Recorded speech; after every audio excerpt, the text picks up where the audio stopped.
सर्वांना नमस्कार। 2 जूनचे GR प्रमाणे आपल्या जिल्ह्यामध्ये आणि पूर्ण महाराष्ट्रामध्ये अहिल्याबाई देवी होलकर शेतकरी कर्जमुक्ती योजना हे राबवण्यात येत आहेत।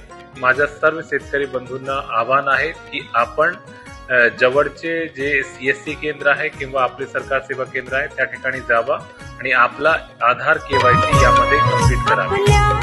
महाराष्ट्र सरकारानं बाई केली अशी घोषणा, पुण्य श्लोक अहिल्या देवी होळकर नावानं सुरू केली कर्जमुक्ती योजना। नमस्कार। महाराष्ट्र राज्याचे लाडके माननीय मुख्यमंत्री श्री देवेंद्रजी फडणवीस, माननीय उपमुख्यमंत्री श्री एकनाथरावजी शिंदे साहेब आणि माननीय उपमुख्यमंत्री श्रीमती सुनेत्राताई अजित पवार यांच्या नेतृत्वात महायुती शासनामार्फत महाराष्ट्रातील सर्व शेतकरी बंधू व भगिनीवर आलेल्या आर्थिक संकटातून सावरण्याकरिता पुण्यश्लोक अहिल्यादेवी होळकर कर्जमाफी योजना जून 2026 पासून राबविण्यात येत आहे। सर्व शेतकरी यांच्या खात्यात थेट लाभ हस्तांतरण DBT द्वारे निधी जमा करण्याची प्रक्रिया सुद्धा सुरू झालेली आहे।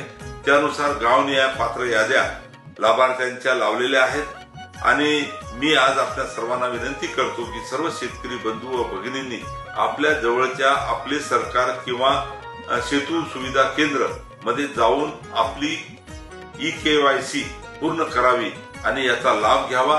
आपल्या सर्वांच्यासाठी आम्ही सेवेसाठी तयार आहोत। धन्यवाद। जय हिंद, जय महाराष्ट्र।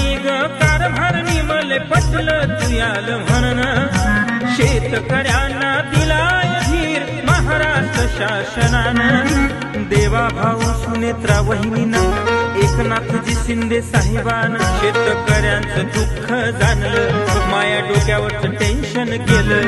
आता लगीन बिपोरीचं करू थाटान, सोन्याचं दिवस आलं, आपलं कर्ज माफ झालं, आपलं कर्ज माफ झालं, आपलं कर्ज माफ झालं, सजने कर्ज माफ झालं।